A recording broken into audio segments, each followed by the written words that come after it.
morning sunlight poured through my window like a promise, painting everything gold. My dress hung near the mirror, delicate and almost glowing. My mother fussed over flowers while my bridesmaids laughed, the air thick with perfume and excitement. It felt like my life was finally aligning. Every heartbreak, every lonely night leading to this moment. Outside, I could hear the faint sound of guests arriving, their laughter drifting through the open windows, mingling with the distant music. When I caught my reflection, I almost didn't recognize myself. There was something surreal about seeing the girl who once doubted she'd ever be loved standing there, draped in white. I touched the veil softly, steadying the nervous flutter in my chest. My father's knock at the door startled me. His eyes were already shining when he said, "It's time." The hallway smelled like roses and candle wax. As I stepped out, whispers rippled through the guests. Every face was smiling. Every eye seemed to say, "You made it." My fiancé stood at the altar, looking calm, confident, familiar. When our eyes met, my nerves melted into something warm. Or maybe I wanted them to. I remember clutching my bouquet so tightly that a petal broke off between my fingers. The music swelled. My father's hand trembled slightly on mine as he led me forward. I could feel the pulse of the crowd, the weight of all their expectations pressing gently against me. Cameras flashed. Laughter echoed. I thought, this is it. This is how happiness is supposed to look. Every detail was perfect, down to the matching ribbons on the chairs and the scent of vanilla in the air. When I reached the aisle's end, my fiancé's smile widened. His lips moved, a whisper I couldn't hear, but I smiled back anyway. I believed in the moment. I believed in us. The officiant began to speak, words about love, loyalty, and forever. My heart thudded in rhythm with each one. I felt seen, chosen, cherished. Somewhere behind me, a shutter clicked. The photographer capturing the image of a perfect beginning. I exhaled, unaware that in the next heartbeat, perfection would fracture. The light through the stained glass window shifted, scattering colors across my dress. It looked like a blessing, though now I know it was a warning. The last peaceful frame before everything changed. The ceremony had only just begun when I noticed the photographer move closer than usual. I thought he was adjusting his lens, maybe trying to capture a better angle of the altar. My hands were trembling slightly as I held the bouquet, trying to focus on the officiant's voice. The music faded, the guests quieted, and in that heavy silence I heard it, his voice, low and urgent behind me. "Check your phone." Don't react. For a second I didn't understand. My smile froze. I turned my head slightly, but he was already stepping back, pretending to frame another shot. The world narrowed. I could hear my own heartbeat in my ears. Slowly, carefully, I reached for my phone hidden beneath my bouquet, a secret security blanket I'd tucked away for quick photos later. I shouldn't have looked. I should have waited. But curiosity, no, dread, took over. A message from an unknown number glowed on the screen. No words at first, just a photo loading, pixel by pixel, like a cruel countdown. My throat tightened. The image appeared. My fiancé, in a hotel room I didn't recognize, with my maid of honor. Her hand on his chest. His face half-turned unmistakable. The timestamp. 2 nights ago. My vision blurred, the room suddenly spinning under the weight of silence. I could still hear the officiant's voice, but the words had become meaningless noise. I looked up instinctively toward my fiancé. He was standing so calmly, smiling in front of everyone. Smiling at me. My stomach churned. How easily he wore that expression. How naturally he looked like the man I thought I knew. I blinked rapidly, forcing myself not to tremble, not to breathe too loudly. The photographer caught my eye again for half a second. There was pity there, maybe guilt. He looked away quickly, as if afraid of what might happen next. I slid the phone back under the bouquet, my hands icy. I tried to focus on anything else. My father's proud expression, the scent of roses, the faint rustle of dresses behind me. But everything had turned foreign. My world was folding inward, and I was trapped inside it, pretending nothing was wrong. When the officiant asked if I took this man to be my husband, my lips parted, but no sound came out. A second later, I heard myself say, "I do."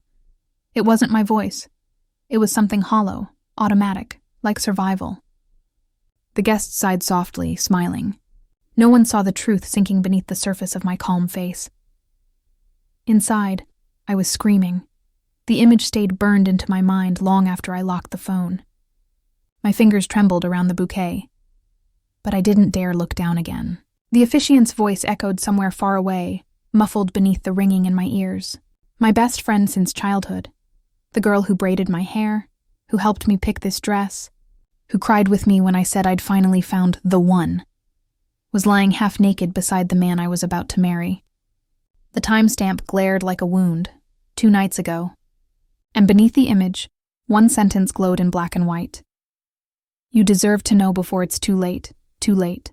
Those words circled like vultures. What was I supposed to do? Stop the ceremony? Run? Scream? Everyone's eyes were on us. My parents, his family, friends from college, people who believed they were witnessing love in its purest form. I stood there pretending I wasn't watching my entire future collapse in silence. My mouth was dry. When the officiant asked me to repeat my vows, my voice cracked, but I forced a smile. Each word scraped my throat raw. I said forever, knowing it was already over. I said loyalty while thinking of the photo. The audience sighed and smiled. My mother dabbed her eyes. To them, I was a picture of grace.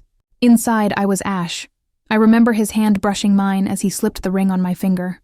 Warm, steady, rehearsed. I looked up at him and for a moment tried to find the man I loved in his eyes. But all I saw was distance. How long had he been lying? How many times had they laughed behind my back, pretending to care? The room tilted. I dug my nails into my palm to stay grounded. Every detail mocked me. The flowers she chose, the playlist she helped build, the champagne flutes she picked for the toast. She'd stood by my side for months, planning this wedding as if it were her own performance. And maybe it was. Maybe this had been her show all along. When we were pronounced husband and wife, applause erupted, but the sound felt hollow, distorted. He kissed me, a quick staged kiss, and the crowd cheered. I kept my eyes open the entire time. I wanted to see the liar up close, memorize the face of betrayal so I'd never confuse it with love again. As we walked down the aisle, guests threw petals. The colors blurred together, red, white, pink, like confetti at a funeral. I smiled for the cameras because what else could I do? My phone buzzed again in my hand. I didn't dare look, but the vibration felt like a heartbeat I no longer trusted. Outside, the photographer directed us toward a garden for portraits. My fiancé wrapped an arm around me, pulling me close for the shot. His touch made my skin crawl. "You okay?" he whispered, his tone rehearsed. I nodded. "Perfect," I lied. The shutter clicked, each flash capturing the moment I became both bride and widow of a dream that died too soon. I stole a glance toward the photographer. His expression was somber, careful. He knew. He must have known what he'd just shown me. Maybe he was trying to protect me, or maybe he simply couldn't bear to watch a lie immortalized without giving me the truth. I took a slow breath and forced my shoulders back, feeling the veil shift against my neck. Fine, I would play my part, for now. If they wanted a perfect wedding, I'd give them one, right before I destroyed it piece by piece. The smile returned to my lips, brittle but convincing. I could endure one day of pretending. Tomorrow would belong to me. The laughter around me sounded like static, a noise I couldn't turn off. I stood in the middle of it all. The music, the toasts, the clinking of glasses, wearing a smile that didn't belong to me. Every photo captured my face glowing under soft lights, a bride basking in love. No one could see how hollow my eyes felt, how tight my jaw was beneath that practiced grin. The photographer's flash became my cue, my signal to keep pretending. Each click was a lie, perfectly framed and beautifully lit. Inside, I was a storm. My heart swung between disbelief and fury so fast I could barely breathe. I kept replaying the image from my phone. His arm around her, their faces close, sheets tangled, timestamp mocking me. My maid of honor. She'd toasted to us minutes ago, voice trembling with fake emotion, tears shining like glass. When our eyes met, she smiled, the kind that used to mean everything. Now it only made my stomach twist. I wondered if he looked at her across the room the way he used to look at me. I watched for it, the tiny, unconscious glances, the secret electricity of guilt. Once you know what betrayal looks like, you can spot it instantly. And I did. Every time she laughed, his eyes flickered. Every time I turned, they froze. They thought they were careful. They thought I was blind. I excused myself from the crowd, gripping my bouquet so hard the stems bruised. In the reflection of a window, I barely recognized the woman staring back. Flawless makeup, elegant gown, but her expression belonged to a stranger learning how to breathe underwater. I told myself I couldn't break. Not yet, not here. Let them think they'd won tonight. When the speeches began, my father spoke first, his voice proud and trembling. His words should have warmed me, about love, trust, building a future together. But each sentence felt like another weight pressing down on my chest. When my maid of honor stood to speak, the room glowed with soft admiration. She told stories of our childhood, how I'd always been the loyal one. People laughed. I smiled. My hands shook beneath the tablecloth. Then my new husband squeezed my knee beneath the table, the way he used to when he wanted me to know he adored me. I looked at him, and the touch that once felt tender now made my skin crawl. He didn't know I'd seen the proof. He didn't know I'd memorized the time, the sheets, the betrayal written across both their faces. But I knew something he didn't. This performance would be the last one he'd ever get from me. As the night stretched on, I played my role perfectly. I danced, I hugged guests, I laughed on cue. But beneath every movement I was planning. I needed evidence. I needed to make sure when I confronted them, there would be no escape, no denial. I wasn't going to be the humiliated wife sobbing in a corner. I'd be the woman who made them regret ever underestimating me. By the time the final song faded, I'd mastered my mask. People saw a glowing bride, but I felt like a soldier walking through the ruins of her own wedding. I promised myself one thing as I looked around the room, memorizing every smile. They would never see me fall apart. Not him, not her. They'd see me rise from this lie. And when the time came, I'd make sure their perfect secret became their public ruin. He found me in a dim corridor, while the last guest drifted away, camera bag over his shoulder. He didn't approach like a vendor. He looked unsettled, as if he'd been carrying the night on his chest. He closed the door softly and said, "I couldn't keep this to myself." His voice was urgent but raw. My heart lurched. He opened his camera and scrolled through images. At first there were harmless frames, laughs, candid smiles, but then the shots shifted. There they were, my fiancé and my maid of honor, too close in a hotel suite, faces blurred by movement, hands where they shouldn't be. A timestamp flashed, 2 nights before the wedding. My stomach dropped and the hallway seemed to tilt. He told me he'd noticed strange exchanges during a pre-wedding shoot. At the time he thought it was nothing, just excitement, closeness. But later, while editing, he realized the expressions were wrong. He wrestled with whether to mention it, then erased the files mentally. Tonight, watching us exchange vows, he couldn't stay silent. He said he'd rehearsed what to do for hours. He handed me a small USB and a printed contact sheet. The photos were clinical, but one frame was damning. An embrace where her face rested near his neck, the angle too intimate. The metadata showed date and time in plain text, digital proof without ambiguity. There were also short clips he'd captured from the doorway, soundless but indisputable. I felt the weight of each file settle into me like a verdict. I thanked him, voice steady.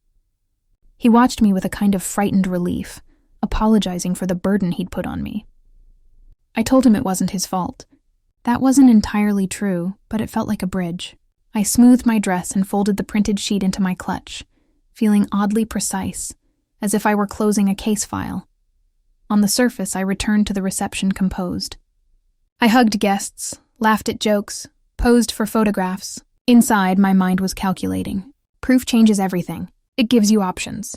With timestamps and multiple angles, there would be no plausible deniability. If I wanted to expose them, I could do it cleanly, publicly, and with the kind of detail that erases excuses. The photographer lingered a moment before leaving, eyes avoiding mine. He placed a hand briefly on my shoulder, a gesture that felt like a benediction and a confession at once, and then he was gone.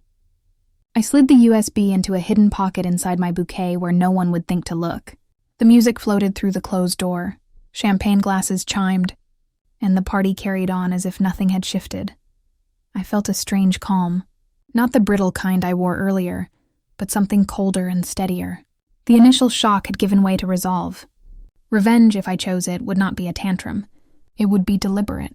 I would gather everything, time every move, and let their own choices do the destroying. For now, I adjusted my veil, practiced my smile, and stepped back into the room where I would pretend nothing had happened.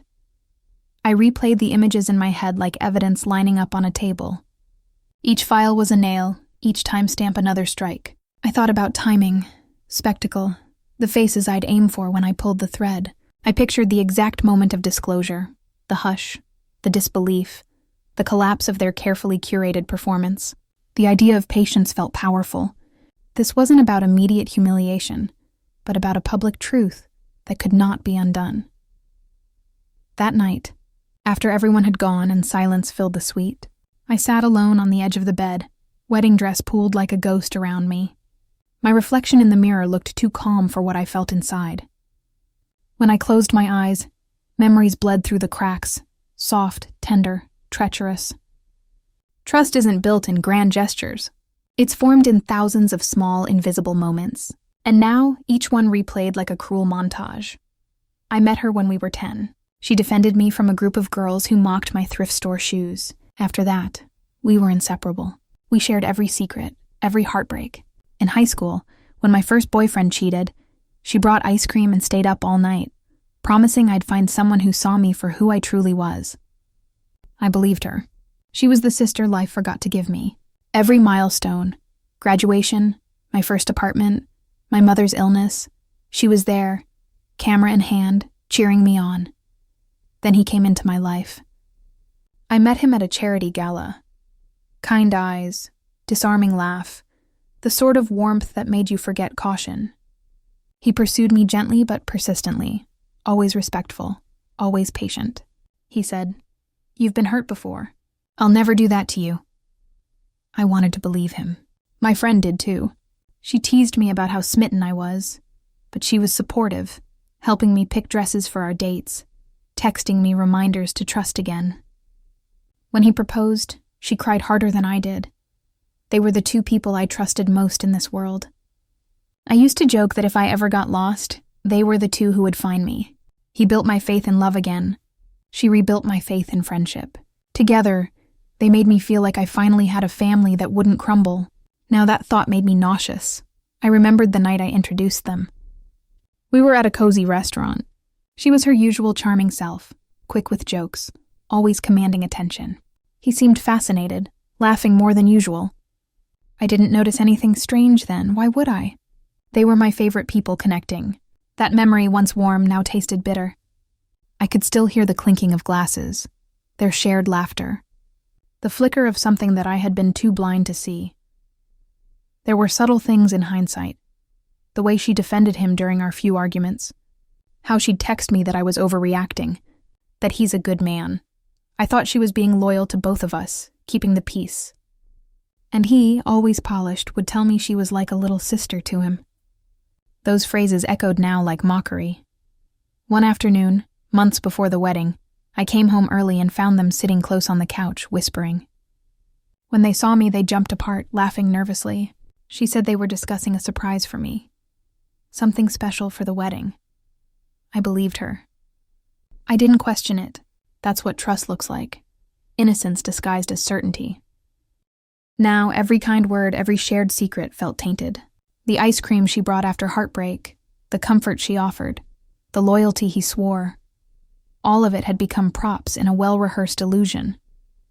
They didn't just betray me. They dismantled the foundation I built my life on. That's the cruelty of betrayal. It doesn't come from enemies. It comes from the ones who swore they'd protect you. I took the USB from my clutch and held it in my palm. The cool metal pressed into my skin, grounding me in the present. Proof of everything. The contrast between who they were and what they'd done made my chest ache. I wasn't ready to confront them yet. The shock still pulsed through me like static, but beneath it, Something else was forming. Clarity. I understood now that revenge wasn't just about anger. It was about restoring balance, reclaiming dignity piece by piece. I thought about all the times I'd told her secrets, my fears, my insecurities, how I worried I wasn't enough. And she'd looked me in the eye and said, "You're more than enough." The words used to heal me. Now they were poison. I thought about his vows earlier that day, how he'd promised to be my safe place. I could still hear his voice trembling, eyes full of practiced sincerity. The audience cried. I stood there repeating lines I no longer believed in, bound by deceit instead of love. As I sat in the quiet, still wearing the gown that symbolized our union, I realized the fabric felt heavier than ever, not because of its weight, but because it carried the lies stitched into it. I brushed my fingers along the lace and whispered to my reflection, "Never again." My voice was soft but steady. Trust had been my greatest weakness, but it would also become my weapon. Alone in the bridal suite, the city lights outside the window looked like tiny promises I had already broken.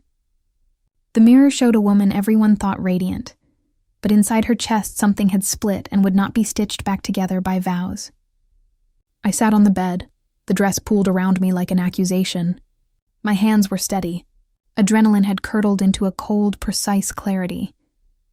I cataloged the lies like objects. His practiced tenderness, her comforting presence, the small promises that had built my world. Each memory was a plank ripped away. The photos from the photographer played in my head, frame by frame, until the betrayal was a hard fact and not a dream. For a moment I imagined storming into the reception, tearing the veil from my head and exposing them under the chandeliers. The urge to perform, to let everyone see their collapse, burned hot, but the clearer thought was timing. Humiliation tossed in fury is messy. Humiliation delivered with proof is final. If I wanted them ruined, I had to be strategic. I closed my eyes and mapped faces, cameras, and the people whose opinions mattered. Finishing the night felt like a compromise, but it was also armor. I would not be the hysterical bride everyone would pity. I would be deliberate, let them enjoy their victory for a few hours while I arranged the collapse of their quiet empire. There was power in patience. I could taste it, metallic and sure. I slid the USB into my clutch and texted the photographer 3 controlled words. "Thank you. Later." He replied with a thumbs up. Evidence and witness were in place. Now came timing, narrative, and the public stage. I rehearsed calm as if it were a script. When they cheered, I would smile. When they toasted, I would lift my glass with grace. If anyone pulled me aside, I would evade gently, like deflecting a fist with charm. I pictured the reveal. Slides projected, gasps rising, faces paling. It would be inevitable, not vindictive. There was another thought that steadied me. Revenge without regret. I didn't want to ruin them out of spite. I wanted them to face the moral consequence of their choice. I wanted the world to see the cost of betrayal. That righteousness turned the plan from personal vengeance into a necessary correction. I was reclaiming the story stolen from me. I changed into flats for dancing, smoothed the fabric of my dress, and applied a thin line of clear lipstick. The mask had to hold up close. I breathed slowly and counted backward from 10 until my pulse matched the calm I needed. Then I stood, picked up my clutch, and walked back into the room where everyone awaited the version of my life that no longer existed. I moved with the measured grace I had rehearsed, a bride who held the room in the palm of her hand. Inside, resolve and mourning braided together. Tonight I would pretend, tomorrow I would speak the truth.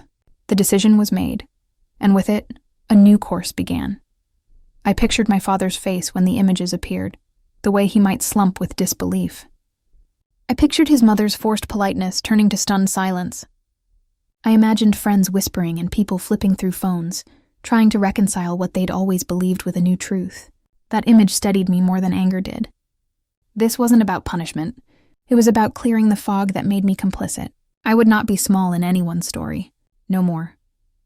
The music softened as I rose from my seat, champagne glass in hand. Conversations tapered into polite silence, the kind that fills a room when everyone expects a tender moment. My new husband, no, the man pretending to be one, smiled at me, confident, oblivious. My maid of honor beamed, her cheeks flushed from wine and victory. I caught the photographer's eye across the room.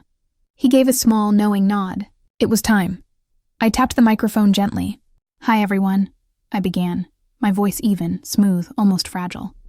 "Before we dance the night away, I just want to say a few words." A few chuckles rippled through the crowd, but my calm didn't waver. Today has been perfect. At least that's what I thought it would be. And in many ways, it still is, because it's a day I'll never forget. The room hushed further.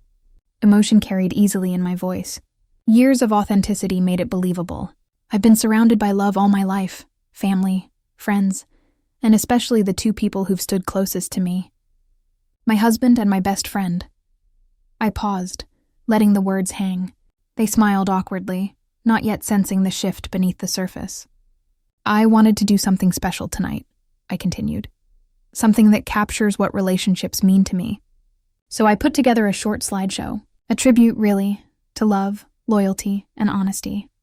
I motioned to the DJ booth. The lights dimmed, and the first photo appeared on the projector screen.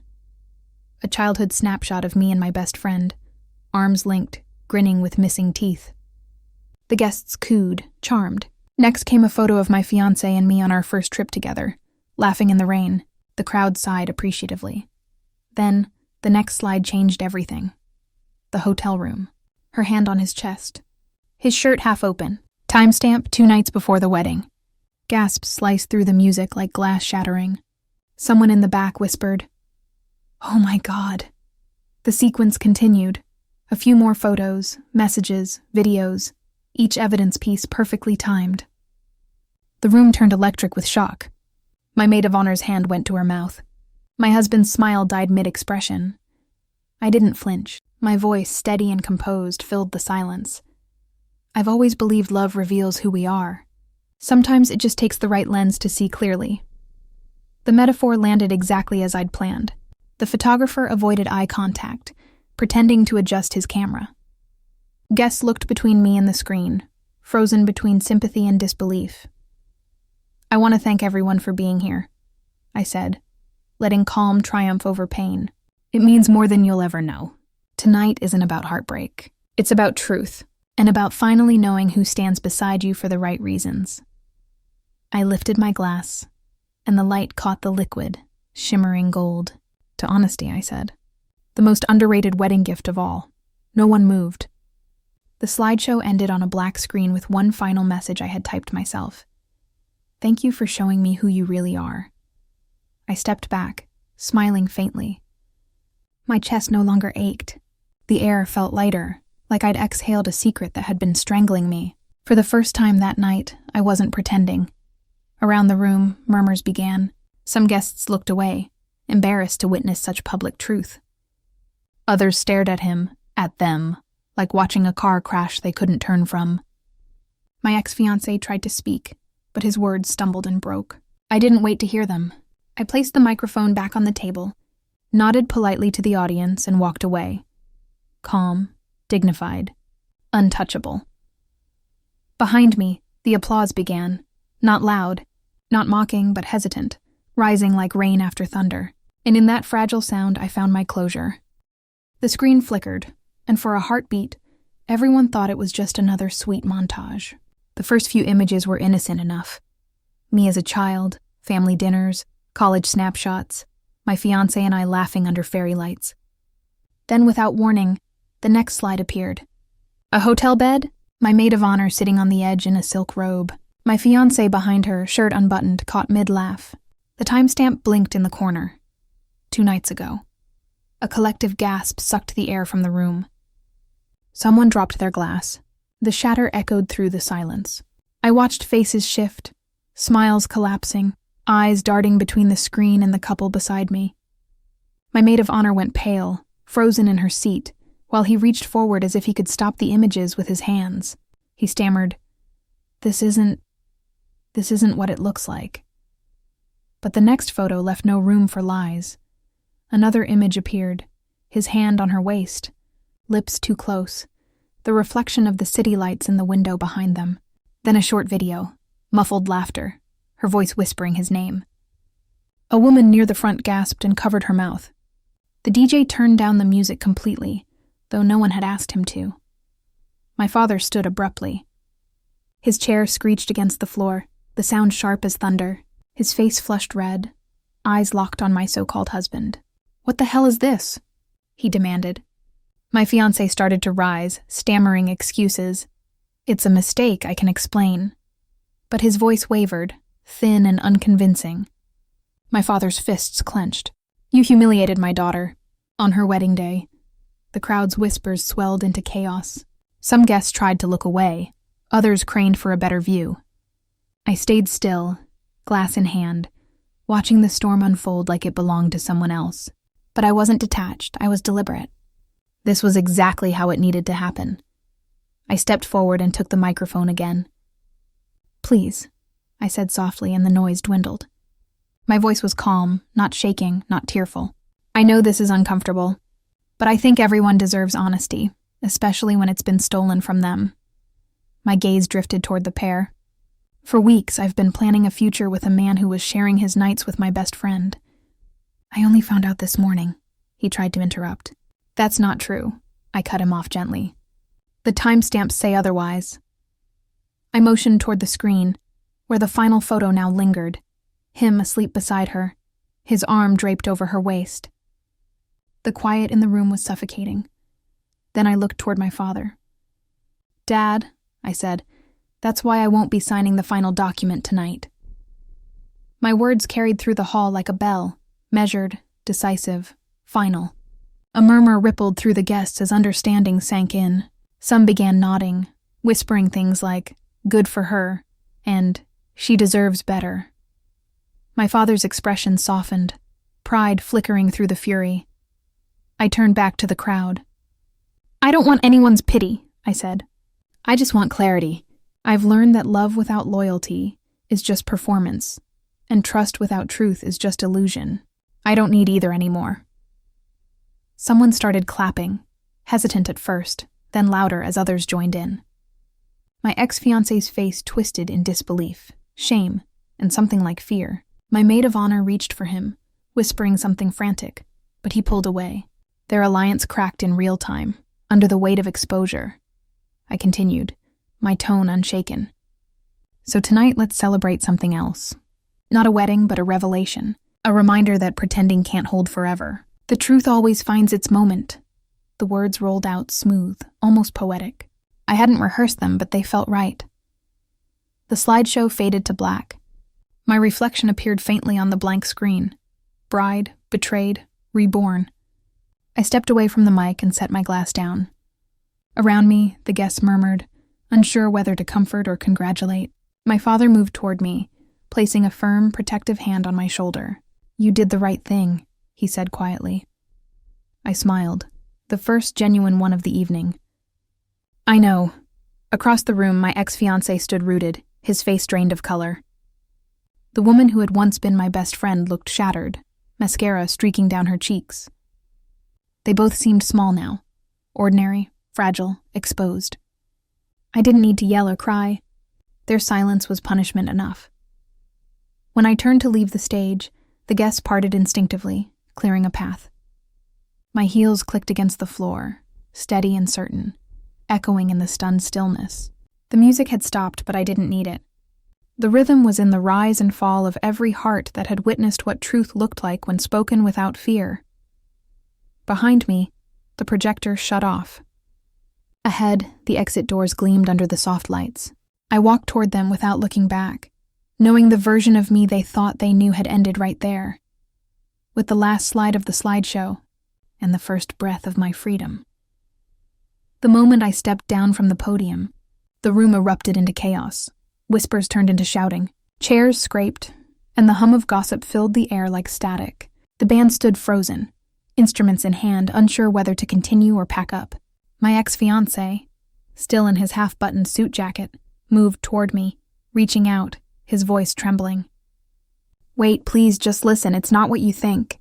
She came to my room that night, but nothing happened. I swear!" His words tripped over each other, desperate and hollow. I didn't stop walking. The guests didn't believe him either. You could see it in the way they avoided his eyes, the way their heads shook with quiet disbelief. Nothing happened? Someone from the back repeated, voice dripping with disbelief. You think those photos look like nothing? Laughter rippled through a few guests, dark and sharp. My maid of honor, my once best friend, bolted from her chair, face blotched with panic. I can explain, she cried, but her voice cracked halfway through. Her heels clattered against the marble as she tried to run, clutching her purse like a shield. People parted, some recording on their phones despite the tension. She shoved past a waiter, nearly knocking over a tray of champagne. The sound of the glasses crashing to the floor echoed like punctuation to her shame. I didn't chase her. I didn't even look. My father stepped between me and my ex-fiancé before he could come closer. His posture alone was enough to stop him cold. You've done enough, my father said, voice low, controlled, dangerous. You won't get another word with her. The man who once vowed to protect my heart stood there, pale and trembling, his mouth opening and closing with no sound. For the first time I saw him not as the man I'd loved, but as the man he'd chosen to be, weak, selfish, and afraid of the truth now that it was staring him in the face. Behind him, my mother was quietly gathering my bouquet from the head table. Her eyes met mine, soft, proud, sad. Come, sweetheart, she murmured, as if I were still her little girl leaving a bad dream behind. I nodded once and turned to the photographer, the man who had been the first to show me the message that morning. He stood near the back of the hall, camera hanging at his side. Our eyes met across the chaos. He gave me a small, knowing nod. It wasn't pity. It was respect. The kind of acknowledgement that passes silently between two people who've both seen truth break through a lie. I took a deep breath, letting the noise fade into the background. People argued, whispered, speculated, but it was all distant now, like I was watching it through glass. The music had died, the fairy lights flickered, and the once perfect venue felt like the hollow shell of a fairy tale that had never really existed. I straightened my shoulders and began walking toward the doors. My gown trailed behind me, whispering against the floor, each step steady, deliberate. I could hear snippets of conversation as I passed. She's handling this so calmly. I can't believe he'd do that to her. She's stronger than I'd ever be. I didn't respond. I didn't need to. As I reached the exit, the cool evening air hit me, clean and real, like the first breath after being underwater too long. I stepped outside, the noise from the reception muffled by the closing doors. For a moment, I just stood there beneath the soft glow of the outdoor lights, feeling the weight of everything lift. The world hadn't ended. It had just shifted. Behind me I could hear faint shouting, his voice pleading, followed by another crash. My father's voice cut through it, firm, commanding, final. I smiled faintly, knowing he would make sure I wasn't followed. The photographer approached quietly from the side door, hands in his pockets now, camera slung across his chest. He stopped a few feet away. You okay? He asked softly. I turned toward him, the wind lifting a strand of my hair. Better than I expected, I said. Worse than I hoped. He gave a slow nod, as if that made perfect sense. You did the right thing, he said. Not everyone would have had the strength to face them like that. I looked back at the closed doors of the hall, the muffled chaos still echoing faintly inside. I didn't do it for strength, I murmured. I did it for peace. For the first time that night, my chest loosened. The tightness in my throat faded. The silence wasn't heavy anymore. It was healing. I took one last glance at the venue, flowers still glowing in soft light, guests still unraveling what had just happened, and then turned away. The photographer walked beside me toward the parking lot, not speaking, not intruding, just quietly present, a witness to both my breaking and my becoming.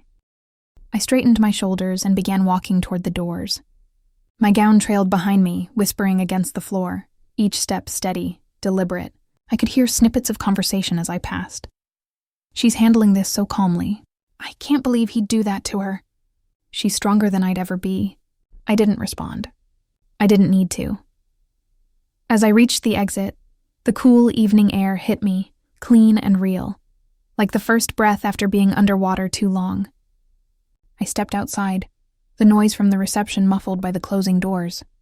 For a moment, I just stood there beneath the soft glow of the outdoor lights, feeling the weight of everything lift. The world hadn't ended. It had just shifted. Behind me, I could hear faint shouting, his voice pleading, followed by another crash. My father's voice cut through it, firm, commanding, final. I smiled faintly, knowing he would make sure I wasn't followed. The photographer approached quietly from the side door, hands in his pockets now, camera slung across his chest. He stopped a few feet away. "You okay?" he asked softly. I turned toward him, the wind lifting a strand of my hair. "Better than I expected," I said. "Worse than I hoped." He gave a slow nod, as if that made perfect sense. "You did the right thing," he said. Not everyone would have had the strength to face them like that. I looked back at the closed doors of the hall, the muffled chaos still echoing faintly inside. "I didn't do it for strength," I murmured. "I did it for peace." For the first time that night, my chest loosened. The tightness in my throat faded. The silence wasn't heavy anymore. It was healing. I took one last glance at the venue, flowers still glowing in soft light, guests still unraveling what had just happened, and then turned away.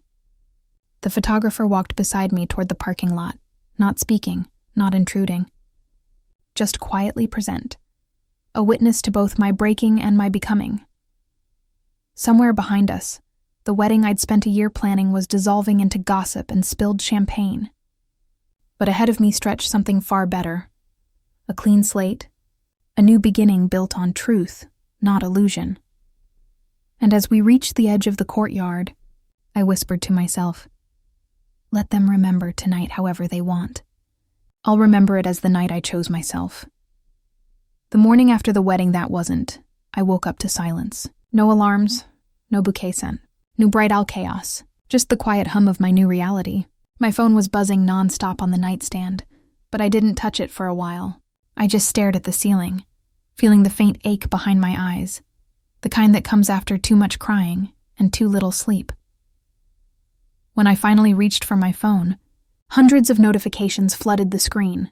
Messages from relatives, co-workers, even acquaintances from college. The video had gone viral. Someone had filmed the entire revelation, from my calm speech to the moment my ex's face went white. It had spread across every platform overnight. The bride who exposed her cheating groom mid-wedding. That's what they were calling me. At first, it felt surreal, like I was watching someone else's life play out on a screen. My inbox overflowed with strangers thanking me for standing up for myself, for showing grace under fire. Women shared their own stories of betrayal, of finding strength too late. It was strange, comforting and heartbreaking all at once, to realize how many others had carried pain like mine in silence. My friends rallied around me. Even those I hadn't spoken to in years reached out. "You were incredible," one message read. "You didn't just walk away. You walked through fire and didn't flinch." Meanwhile, my ex-fiancé's world collapsed in real time. His company quietly took down the engagement announcement post they'd made to celebrate his upcoming marriage. A few of his clients unfollowed him, and mutual friends stopped defending him online. Screenshots of his text messages leaked, proof of his lies stacking up like receipts. The maid of honor disappeared from social media altogether. Her last post, a blurry quote about self-healing, was met with hundreds of comments she probably didn't read. For a while, I didn't know how to feel. Vindicated, empty, both maybe. There's a strange stillness after public chaos, like standing in the echo of an explosion and realizing you're still breathing. I decided not to stay in the apartment we'd chosen together. Every corner of that place was tainted with we. The couch we'd picked out after 3 hours of indecision, the photos of us I hadn't yet taken down, the faint smell of his cologne on the pillow. It all felt like a museum of broken promises. So I packed my things, what was mine, and left without a note. My new apartment was smaller, older, and a little too quiet at first. But it was mine. No shared rent, no shared dreams, no shared betrayal. Just me, my coffee mug collection, and a notebook that I hadn't opened in years. That notebook was filled with sketches and ideas from a project I'd once been passionate about. a sustainable jewelry line I'd planned before love distracted me. He'd told me it was cute, but not something worth quitting my job for. I'd believed him. Now, as I sat on the floor surrounded by moving boxes, I flipped through those pages and realized how much of myself I'd put on hold to keep him comfortable. So, I started again. Every morning I worked a little longer. I reached out to local artisans, researched suppliers, rebranded under my own name. There was power in reclaiming what I'd once abandoned. I could almost hear the version of me from before the wedding, before the betrayal, whispering, "There you are." As the days passed, my reflection started to look familiar again. The dark circles under my eyes faded, replaced by something steadier. Confidence, maybe. Peace. Sometimes, late at night, I'd still get messages about the wedding video. People asking for interviews, podcast appearances, tell-all segments. I declined them all. The story wasn't about revenge anymore, it was about recovery. I didn't need to relive the pain to prove my strength. One afternoon, I got a message from the photographer. Just a simple text. "How's the new chapter?" I smiled before replying, "Finally feels like mine." He didn't respond right away, but later sent a single photo, one I hadn't known he took. It was me, right after walking out of the hall that night. The doors behind me were closing, the lights spilling out like the last breath of the old me. I looked calm, powerful, free. I printed that photo and framed it on my new workspace wall, not as a reminder of what happened, but of what I survived. Weeks later, as I sat surrounded by pieces of my first collection, I realized I wasn't defined by what they did to me. I was defined by what I did next, and what I did next was build a life that didn't need anyone's permission to exist. For the first time in a long time, I wasn't waiting for love, or forgiveness, or closure. I already had everything I needed, the truth, my freedom, and a future entirely my own. And every time my phone buzzed with another stranger's message saying, "Your story gave me courage," I smiled softly and thought, maybe that was the point all along. A year later, the world looked completely different. Calmer, lighter, mine. My jewelry line had taken off beyond what I ever imagined. I'd been featured in a local magazine, gotten my first major order, and learned how to live quietly proud. So when the email from my ex appeared in my inbox one morning, it felt like a ghost slipping through the cracks of a sealed door. He wrote that he wanted to clear the air, that he'd made mistakes, that he still thought about me. A week later, a message followed from her, my former best friend, shorter, colder, but with the same desperate undertone. "Can we talk? I owe you an apology." For a moment, I just stared at the screen. My chest didn't tighten this time. There was no trembling, no anger left. Just an odd, detached curiosity. I agreed to meet them. Not because I wanted closure, but because I'd already found it. I wanted to see what time had done to them. The cafe was the same one we used to visit after long shopping trips. I chose a corner table, ordered my favorite tea, and waited. When they walked in, I almost didn't recognize them. He looked smaller, somehow older. She was thinner, her hair brittle, her confidence gone. They sat down across from me, avoiding each other's eyes, the air thick with regret and unfinished sentences. He spoke first, his voice careful, rehearsed. "We didn't last," he admitted. "Things got complicated. I realize now what I threw away." She added something about losing my friendship, her voice cracking. "I miss who we were," she whispered. I listened, silent, sipping my tea. Once their words would have torn through me. Now they sounded like echoes from another life. When they finally stopped talking, waiting for me to say something, to cry, to forgive, to rage, I smiled. "Thank you," I said simply. They looked confused. "For what?" "For freeing me," I replied. "If none of that had happened, I might still be living someone else's dream, still doubting my worth, still waiting for people who never planned to stay. You both made sure I found myself instead." Her eyes filled with tears. He tried to speak again, but no words came. The silence between us was heavy, but it wasn't mine to fill. I stood up, smoothed my jacket, and left a few bills on the table. As I walked toward the door, I caught their reflections in the window, Two people drowning in what they'd created, watching the one who'd escaped. For a brief moment, I almost felt sorry for them. Almost. Outside, the air was crisp and golden, sunlight spilling between buildings. I slipped on my sunglasses, exhaled, and smiled. It wasn't revenge that satisfied me. It was peace. The kind that comes when you stop looking back, when you realize that some betrayals aren't endings but openings. They thought they broke me, but all they did was hand me the tools to rebuild. And I did. Stronger, steadier, untouchable.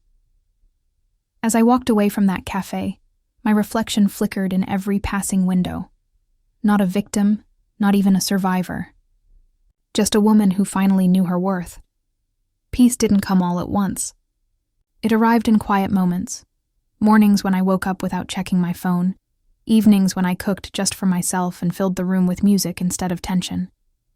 My new apartment overlooked a park, and I often sat by the window watching people walk their dogs, couples laughing, children chasing bubbles. For the first time in years, I didn't feel like I was waiting for my life to begin. I was living it. I rebuilt piece by piece. I invested my energy into my work, my art, and friendships that felt real. Not transactional, not conditional. I traveled alone for the first time, something my ex used to call reckless. In Paris, I stood before the Seine at sunset and realized I wasn't lonely. I was free. I used to think silence meant weakness, that if I didn't defend myself loudly, I'd disappear under other people's stories. But that night at my wedding, when I stood in front of everyone and let truth speak for itself, I learned something deeper. Silence isn't surrender, it's control. It forces those who wronged you to hear their own echoes. It becomes the stage where truth performs without effort. My exposure of them wasn't revenge, it was revelation. It wasn't about humiliation, though that came naturally. It was about honesty. I'd spent years letting others define me. The good friend, the loyal fiancé, the forgiving one. But redemption didn't come from destroying them. It came from reclaiming myself. Now, when people ask about that day, I don't speak with bitterness. I tell them it was the most liberating day of my life. Because everything that shattered, trust, love, certainty, made space for something unbreakable. Self-worth. I no longer crave apologies or explanations. I don't check their updates or wonder if they ever healed. Their stories no longer interest me. My life has too many chapters left to write to linger on one betrayal. On quiet nights, when city lights shimmer through my curtains, I think about that whisper from the photographer, the one that started it all. Check your phone. Don't react. It became more than a warning. It became a lesson in composure, in patience, in power. Because I didn't react, I responded. Not with tears, but with truth. Not with rage, but with grace. And that made all the difference. I learned that sometimes, the greatest revenge isn't destruction, it's renewal. To rise, rebuild, and glow so brightly that those who tried to dim you must squint just to remember your face. And that's where I am now, at peace. Not because life became perfect, but because I finally stopped waiting for anyone else to complete it. My silence wasn't the end of my story. It was the sound of me beginning again. A year and a half later, I found myself standing outside the same studio where my wedding photos had been taken. The wooden sign above the door looked the same, but everything else felt different. Brighter, lighter. I'd booked a solo session, not for an event, not for a magazine, just for me. I wanted to mark the end of one chapter and the beginning of another. The photographer smiled when he saw me. His eyes held that same quiet understanding as the night he whispered the words that changed everything. I was wondering when you'd come back, he said softly. I laughed, genuinely this time. Took me a while to feel camera ready again. He set up the lights while I fixed my hair in the mirror. Gone was the nervous bride who once trembled at the thought of being perfect. The woman in the reflection now looked steady, self-assured. I didn't need anyone standing beside me to feel complete. We started the shoot. The first few clicks echoed in the quiet room, each flash capturing something I hadn't realized I'd regained. Peace, strength, joy. He guided me gently, chin up, shoulders back. There you go. It wasn't about vanity. It was about acknowledgement, proof that I'd survived and blossomed. Between shots, he lowered his camera and asked, "Any regrets?" The question hung in the air. I smiled, thinking back to the girl who'd believed love meant sacrifice, who mistook silence for safety. So much had changed since then. "Just one," I said, meeting his eyes through the lens. "That I didn't check my phone sooner." He laughed, a quiet, knowing laugh, and lifted the camera again. "Then let's make sure this one tells a different story." The shutter clicked once more, the sound crisp, final, almost ceremonial. As the session ended, he showed me a few shots on the screen. In one, I stood by the window, sunlight tracing the outline of my face.